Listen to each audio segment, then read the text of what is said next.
오늘 제목은 설교 제목은 성숙한 믿음이라는 제목으로 말씀을 전하겠습니다. 하나님 말씀은 히브리서 5장 13절로 14절 말씀입니다. 이는 젖을 먹는 자마다 어린아이니 의의 말씀을 경험하지 못한 자요 단단한 음식은 장성한 자의 것이니 그들은 지각을 사용함으로 연단을 받아 선악을 분별하는 자들이니라. 이렇게 말씀하고 계십니다. 예수님만이 우리에게 그 영원한 기쁨과 즐거움을 주십니다. 오늘 오면서 사랑합니다 나의 예수 이런 찬양이 계속 나오더라고요. 그래서 오늘 특송을 사랑합니다 나의 예수님 이렇게 고백을 해야 되겠구나 이런 마음으로 왔습니다. 오늘 말씀의 제목처럼 우리가 성숙한 믿음으로 자라가려면 그 단계가 있는데 첫 번째는 제사함의 그 은혜가 있어야 됩니다. 사도행전 13장 38절을 보면 형제들아 너희 알 것은 예수 그리스도의 힘입어 제사함을 이렇게 말씀하고 계시고요. 사도행전 2장 38절을 보면 베드로가 너희가 회개하여 각각 예수 그리스도의 이름으로 세례를 받고 제사함을 받으라 이렇게 말씀하고 계십니다. 우리가 처음에 예수님을 믿으면 제사함을 얻고 요한복음 1장 12절의 말씀처럼 영접하는 자, 곧 그 이름을 믿는 자들에게는 하나님의 자녀가 되는 권세를 주셨으니 제사함을 받고 우리는 하나님의 자녀가 됩니다. 첫 번째는 하나님의 자녀가 됩니다. 제가 지금부터 한 몇 년 전인가 이렇게 기억을 한번 더듬어 봤더니 20년이 넘었는데 그때 엄청난 인생의 전환점이 있었습니다. 그때 제가 생각한 나는 정말 제사함을 받았을까? 구원을 받았을까? 이 부분이 완전히 흔들렸어요. 그래서 교회를 안 나갔어요. 저에게는 제사함과 구원의 확신이 없었어요. 근데 그러고서는 신앙생활을 내가 몇 년을 했까 이렇게 돌아보니까 한 15년에서 20년을 했더라고요. 근데도 그냥 다닌 거예요. 명목상의 문의상의 그리스도인. 그 환란이 왔을 때 넘어지는 저의 모습을 보면서 이 구원과 제사함에 대해서 너무나 많이 흔들렸습니다. 그러면서 교회를 가지 않고 그 부분에 고민에 빠지면서 있었을 때 하나님은 어느 목사님이 쓰신 노마서 강해를 제가 읽기 시작했습니다. 근데 너무 재밌는 거예요. 지금까지 학교에 공부 다니면서 보기에도 그렇게 보이나 몰라도 공부뿐이 몰랐어요. 학구파. 그래갖고 고등학교 때 데이트 한 번을 못 해봤네. 대학교 때도. 그러고 끝나고서 나중에 했죠. 근데 결국에는 그렇게 살았는데 공부뿐이 모르고 사는 사람인데 그 책을 그렇다고 그 학교에서도 정말 공부를 저는 잘했어요. 자신 있게 얘기할 수 있습니다. 우리 아이들한테 막 벽보에다가 성적 증명서 다 붙여놨잖아.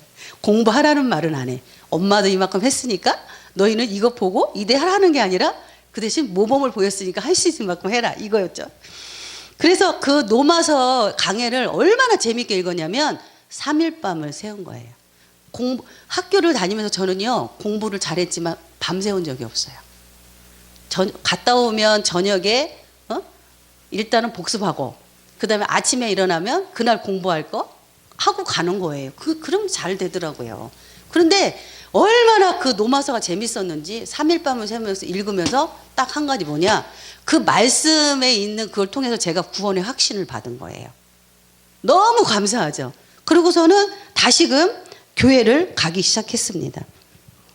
그러면서 집회 중에 주님은 다시 한번 저를 구원의 확신을 시켜줬는데 예수님이 저의 앞에 십자가에 그 달린 모습을 아까 우리 목사님도 많은 능력이 있으신데 저는 가끔가다 어려우면 이렇게 뭔가 예수님이 환상을 좀 많이 좀 보여주세요. 근데 예수님이 십자가에 아주 처절한 모습, 그 피 흘리는 모습으로 앞에 오셔서 저보고 갈라디아서 2장 20절을 고백을 하래요. 그래서 제가 고백을 했죠. 내가 그리스도와 함께 십자가에 못 박혔나니 이제는 내가 산 거 아니요. 예수님께서 내 안에 사신다는 고백을 하는 그 순간에 그 못 박힌 처절한 피 흘리는 그 예수님이 저의 마음으로 들어오셨고 그 이후로 저는 제 마음에 제가 확신할 수 있는 건 십자가의 도가 나의 마음에 이제는 생겼구나. 확실히 못이 박혔구나. 이런 거를 고백할 수가 있습니다. 베드로가 예수님을 만났을 때 이런 고백을 하죠. 나를 떠나서도 나는 죄인입니다. 이런 고백을 합니다. 제가 조금 전에 예수님이 십자가의 그 처절한 모습으로 왔을 때 처음 고백한 건 그런 거예요. 너무나 무서웠고 그냥 그 순간에 잘못했어요. 죄인입니다. 이렇게 고백을 한 거예요. 제가 한 게 아니잖아요. 잘못했어요. 뭐를 잘못해서 생각도 안 나는데 무조건 잘못했어요. 죄인입니다 하면서 갈라디아서 2장 20절을 베드로처럼 그렇게 고백을 한 겁니다. 여러분은 이런 경험이 이렇게 있으신가요? 반드시 그 제사함의 고백, 나는 죄인이라는 고백이 있어야 됩니다. 두 번째, 그 성숙한 믿음으로서 이제는 우리가 자녀로 예수님을 믿음으로 제사함을 받고 자녀가 됐잖아요. 그러면서 두 번째는 뭐냐면 그러면서 태어나잖아요. 그래서 아이가 됩니다. 근데 이 아이는 자기뿐이 몰라. 지금도 우리 성도님들 중에서 나뿐이 몰라. 나 하는 사람은 아직도 그 어린아이입니다. 고린도전서 3장 1절에 보면 육신에 속한 자 곧 그리스도 안에서 어린아이들을 대함과 같이 하노라 이렇게 말씀하고 있고요. 히브리서 5장 13절에 보면 젖을 먹는 자마다 어린아이니 의의 말씀을 경험하니 못한 자요. 또 요한일서 2장 14절은 아이들아 내가 너희에게 쓴 것은 너희가 아버지를 알았음이요. 이렇게 얘기를 하고 있습니다. 요한일서 2장 14절을 보면 아이가 아버지를 안대요. 그러면서 제가 그 이후로는 교회를 왔다 갔다 하는 어떤 문이 명목상의 신앙이었는지를 몰라도 그래도 다 할 거는 다 했어요. 주일학교도 하지 성가대도 하지 못하는 게 아니더라고요. 할 수 있더라고요. 그랬는데 그 이후로 마음이 달라진 건 뭐냐면 그 하나님의 은혜 속에 아버지를 알아간다는 거예요. 아버지. 달라진 거는. 진심으로. 그냥 어떤 명목이 아니고 그냥 이렇게 가식이 아닌 아버지를 진심으로 알아가기 시작했다는 거예요. 그 제3의 확신을 받고. 오늘 말씀도 그러잖아요. 너희가 아버지를 알았으며. 그래서 그 이후로 이 아이는 어떻게 해요? 아버지한테 뭐 필요한 거 달라고 하잖아요. 필요한 거 달라고 하면 아버지는 어떻게 해요? 주잖아요. 그러면서 그 아이가 결국에는 기도의 응답을 통해서 이제는 경험을 하기 시작합니다. 아, 아버지가 이제 하나님이 나의 아버지시구나. 그래서 내가 필요한 거를 기도하니까 이제는 주시구나. 이렇게 알아갑니다. 저희 딸이 지금 32살이에요. 32살인데 제 기억에 어느 7살 때인가 시장을 가게 됐어요. 시장을 가게 됐는데 이 아이가 시장 바닥에 앉아서 막 우는 거야. 그때 당시에 7살인 거 지금 뭐 거의 20 몇 년 전 얘기잖아요. 아니 8만 원짜리 인형을 사달래. 8만 원짜리 그 말하는 인형 누르면 처음 나온 거야 그때. 그러니 사주겠어요? 그때 8만 원이면 어마어마한 큰 돈입니다. 제 기억에 8만 원을 기억하고 있는 거야. 지금도요 인형이 엄청 비싸요. 근데 그때는 더 비쌌는지 몰라. 처음 날. 그러니까 안 사줬지.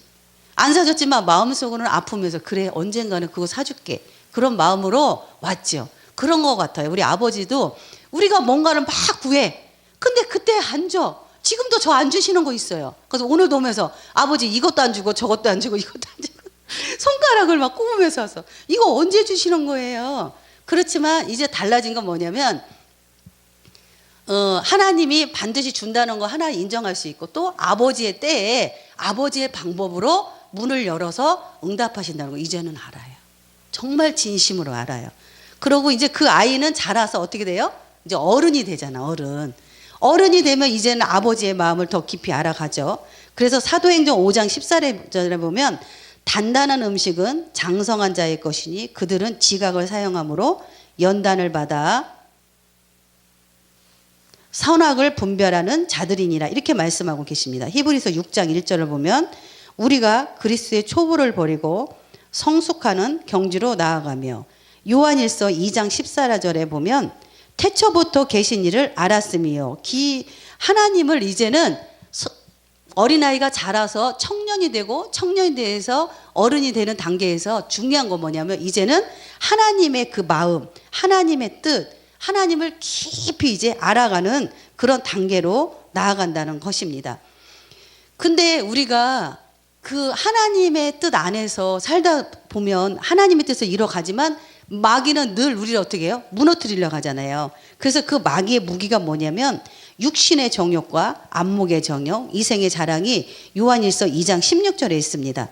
그리스도인들을 이 마귀는 이 세 가지를 갖고 우리를 어떻게 해요? 타락시키고 우리를 갖다 파멸시키고 멸망시키려고 합니다. 근데 이것을 이길 수 있는 힘이 있다고 요한일서 2장 10절에 뭐라 했냐면 너희가 강하고 하나님의 말씀이 너희 안에 거하시면 너희가 흉악한 자를 이기었습니다. 이렇게 말씀하고 있어요. 그리고 마태복음 5장에 보면 예수님이 성령에 이끌려 마귀에게 시험을 받은 그런 말씀이 있죠. 그런 말씀이 있는데 그 말씀 속에서 기록된 건 뭐냐면 기록되었으되 이런 말씀이 있어요. 기록되었으되 그죠? 기록되었으되 말씀이 나오는데 예수님은 기록되었으되 하면서 그 말씀으로 이 마귀를 결국에는 이깁니다. 근데 여러분 안에는 정말로 하나님의 말씀인 그 떡이 있습니까?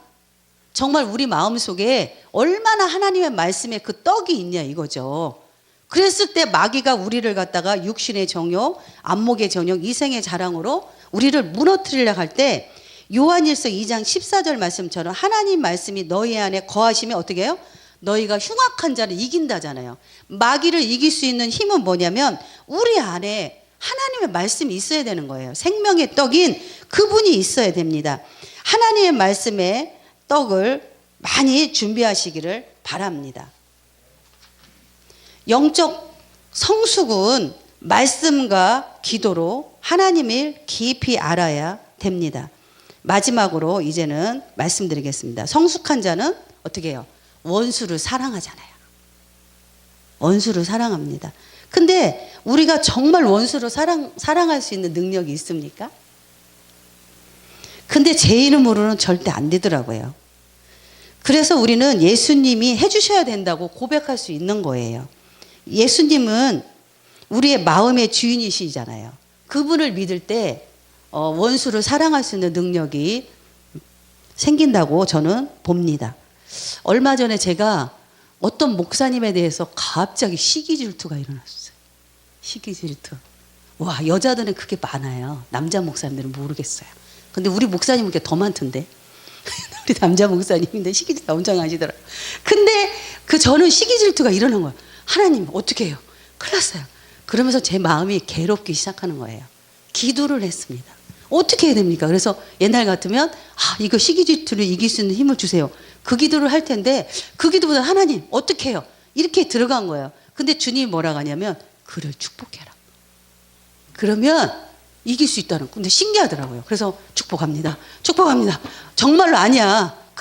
그런데 그 시기 질투가 없어지더라고요. 마귀가 떠나더라고요. 그 원수를 사랑할 때 우리가 그러잖아요. 그를 저주하지 말고 기도하고 축복합니다. 축복합니다 하니까 마귀가 떠나고 저 안에 있던 그 시기 질투, 그 미움의 영이 떠나는 걸 저는 체험을 했습니다. 성숙한 믿음의 삶을 살게 하시는 분은 꼭 예수님이시지 우리가 할 수 있는 일이 아닌 거죠. 우리가 할 일은 예수님을 바라보면 됩니다. 히브리서 6장 3절에 보면 하나님이 허락하시며 우리가 할 수 있다고 그렇게 말씀하고 계십니다. 장성한 자는 또 한 가지 이제는 말씀을 드리고 마치겠는데 장성한 자는 전도도 하고 양육도 합니다. 그래서 우리가 아비나 어미가 되어야 자녀도 낳고 그죠? 그를 양육시킬 수 있는 것처럼 우리가 어른이 돼야 장성한 자야 돼야 우리가 전도하는 사람을 또 우리 교회의 사람들을 양육할 수가 있습니다. 우리 모두가 아비의 신앙이 아닌 아이의 신앙이 아닌 어른이 신앙이 돼야 우리가 양육할 수 있고 하나님의 뜻을 분별할 수 있고 하나님의 말씀을 하나님 마음을 알 수 있고 그래서 우리가 행함으로 그분 나라를 위해서 귀하게 쓰임 받는 우리가 될 수 있습니다. 이제는 정리하겠습니다. 첫 번째, 이 신앙의 성숙을 위해서는 우리에게 반드시 제사함의 그 은혜가 있어야 됩니다. 그래서 그걸 믿음으로 늘 하나님 앞에 나갈 때마다 응답을 받을 수가 있습니다. 두 번째, 그 제사함의 은혜로 우리가 태어났을 때는 이제는 아이의 모습뿐이 안 됩니다. 그래서 이 아이로는 이제는 젖만 달라가는 그런 신앙으로 우리가 살 수 없잖아요. 지금 제가 예를 들어 여기서 젖병을 물고 있다면 어떨까요? 얼마나 어울리지 않겠습니다. 목사라는 사람이 젖병을 물고 있다 하면 마찬가지인 거예요. 우리 신앙인들도 그 젖병을 물고 있다면 얼마나 모습이 안 좋겠습니까? 이제는 그 장성한 어른의 모습으로 여러분들이 신앙으로 성숙하시기를 바랍니다.